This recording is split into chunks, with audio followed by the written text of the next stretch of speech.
बिस्मिल्लाहिर्रहमानिर्रहीम। Dear students, अस्सलामु अलैकुम व रहमतुल्लाहि व बरकातुहू। लेवल 10 के बायोलॉजी के लेक्चर नंबर 9 के साथ एक बार फिर हाज़िर हैं। हमने प्रीवियसली होम्योस्टेसिस के चैप्टर को स्टार्ट किया था, दैट इज़ चैप्टर नंबर 11, और आज हम इसमें होम्योस्टेसिस इन ह्यूमंस को स्टडी करेंगे। एज यू नो के दूसरे कॉम्प्लेक्स एनिमल्स की तरह ह्यूमंस में भी होम्योस्टेसिस के लिए एक बहुत ही बेहतर तरीके से का सिस्टम डेवलप होता है, और इस सिस्टम में डिफरेंट ऑर्गन्स अपना रोल प्ले करते हैं। यहाँ पर 3 इम्पॉर्टेंट ऑर्गन्स को हम आज देखेंगे, जिसमें सबसे पहले है स्किन, नंबर 2 है lungs and number 3 kidney. Skin body के टेम्परेचर को मेंटेन रखता है और एक्स्ट्रा वाटर और सॉल्ट्स को रिमूव करने में मदद देता है, जबकि लंग्स, जैसा कि आप प्रीवियस टॉपिक्स में पढ़ चुके हैं, कि कार्बन डाइऑक्साइड को रिमूव करने में एक अपना रोल प्ले करता है। और आज का जो टॉपिक, जो कि हमारा कोर टॉपिक है, दैट इज़ किडनी से रिलेटेड, जो हम आज पढ़ेंगे इसको आज। किडनी एक्चुअली जितने भी एक्सेस मिनरल्स होते हैं ब्लड में, उनको यूरिन की शक्ल में रिमूव करने में अहम किरदार अदा करते हैं। Let's start our topic. Homeostasis in humans में यूरिनरी सिस्टम का एक बहुत अहम किरदार है। इस यूरिनरी सिस्टम को हम एक्सक्रीटरी सिस्टम भी कहते हैं। इसमें मौजूद जो बेसिक कंपोनेंट्स हैं, उनमें पेयर ऑफ किडनीज हैं, पेयर ऑफ यूरेटर्स हैं, यूरिनरी ब्लैडर है और एक यूरेथ्रा पाया जाता है। किडनीज का जो मेन फंक्शन है वो ये है कि ब्लड में मौजूद एक्स्ट्रा जो वेस्ट्स हैं उनको रिमूव करके यूरिन प्रोड्यूस करता है या प्रोडक्शन करता है यूरिन की। अब ये यूरिन, जो 2 ट्यूब्स नुमा चीज़ें आपको नज़र आ रही हैं किडनी से निकलती हुई, ये यूरेटर्स कहलाते हैं। इन यूरेटर्स के थ्रू ये यूरिन यूरिनरी ब्लैडर तक पहुंचता है। यूरिनरी ब्लैडर में पहुंचने के बाद ये यूरिन कुछ देर के लिए वहाँ पे स्टे करता है, एंड आफ्टर दैट यूरेथ्रा, जो कि एक ट्यूब लाइक स्ट्रक्चर है, इसके थ्रू यूरिन ह्यूमन बॉडी से एक्सक्रीट आउट हो जाता है।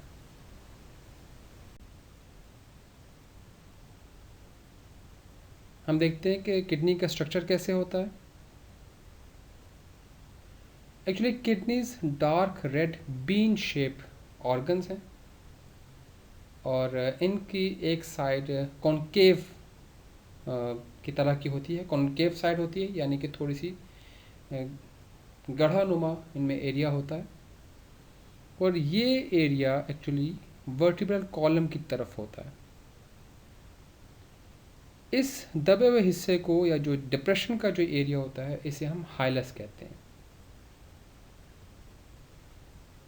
हाइलस वो पॉइंट है जहाँ से यूरेटर लीव आउट होता है, यानी कि यूरेटर निकलता है या नमूदार होता है।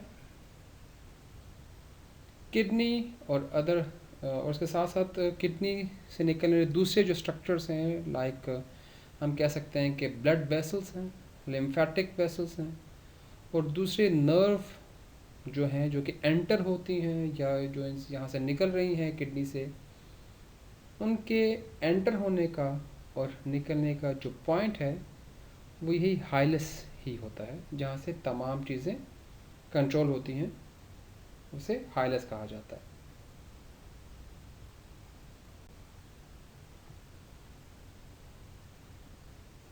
स्ट्रक्चर ऑफ किडनी में अगर हम इसको लॉन्गिट्यूडनल सेक्शन में इसको हम स्टडी करें, तो रीनल कॉर्टेक्स हमें सबसे बाहर का एरिया नज़र आएगा।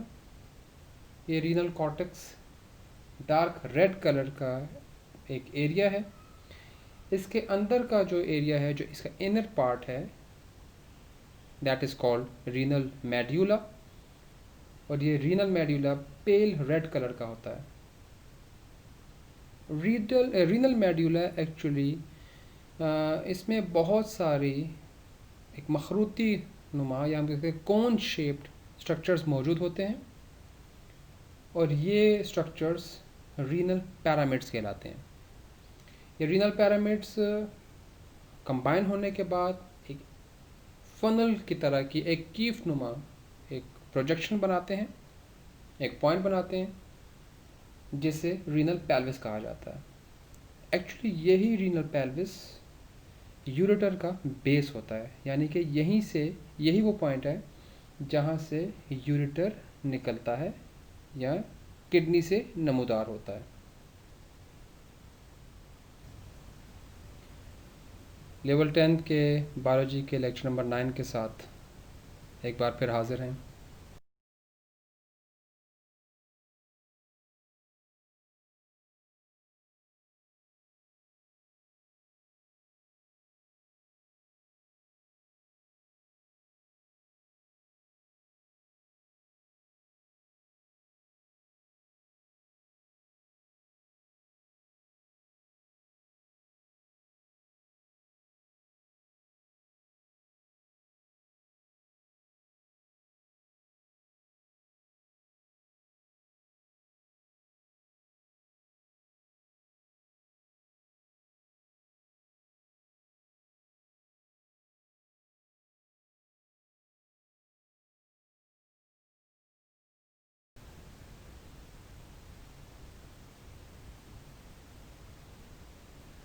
रीनल कॉर्पसल को जब हम स्टडी करते हैं तो देखा ही जाता है कि renal corpuscle non tubular structure है।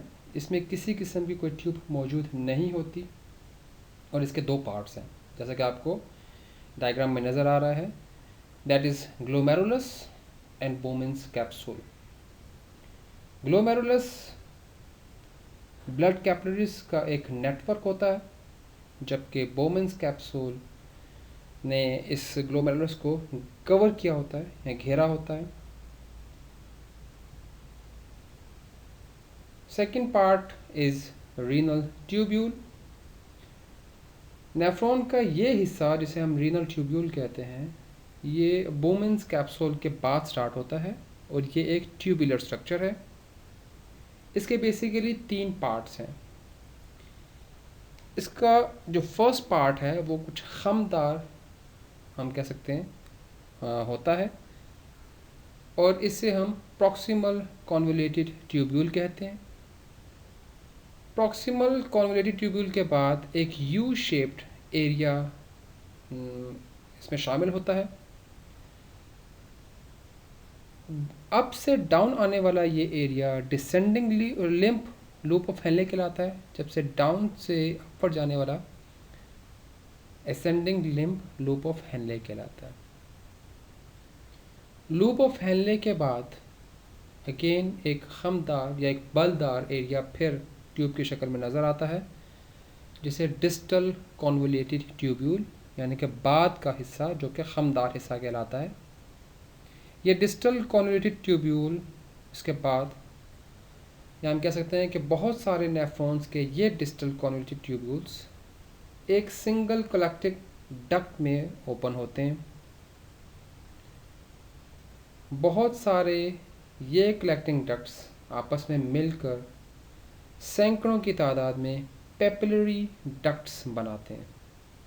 ये सैकड़ों की तादाद में पेपिलरी डक्ट्स आखिर में या आफ्टर एट द एंड हम कह सकते हैं कि रीनल पेल्विस में ओपन होते हैं, जहाँ से फिर वो तमाम प्रोसेस जो आपको बताया कि रीनल पेल्विस से तमाम प्रोसेस आगे फॉरवर्ड होता है। ये हमारा टॉपिक था आज का, जिसमें हमने किडनी के बारे में, किडनी के फंक्शनल यूनिट के बारे में, इसके स्ट्रक्चर के बारे में हमने इसको पढ़ा और समझने की कोशिश की। आपने इस टॉपिक को पेज नंबर 23 तक अच्छे से रीड आउट करना है। और फिर इसके बाद होम असाइनमेंट में मिलने वाले इन क्वेश्चंस के आंसर्स को अपने रजिस्टर्स पर नोट डाउन करना है और याद भी करना है। हमारा अगला टॉपिक इंशाल्लाह फंक्शन ऑफ किडनी होगा कि हाउ किडनी फंक्शन किस तरह से करता है। जब तक के लिए इजाज़त चाहूँगा। अल्लाह हाफिज़।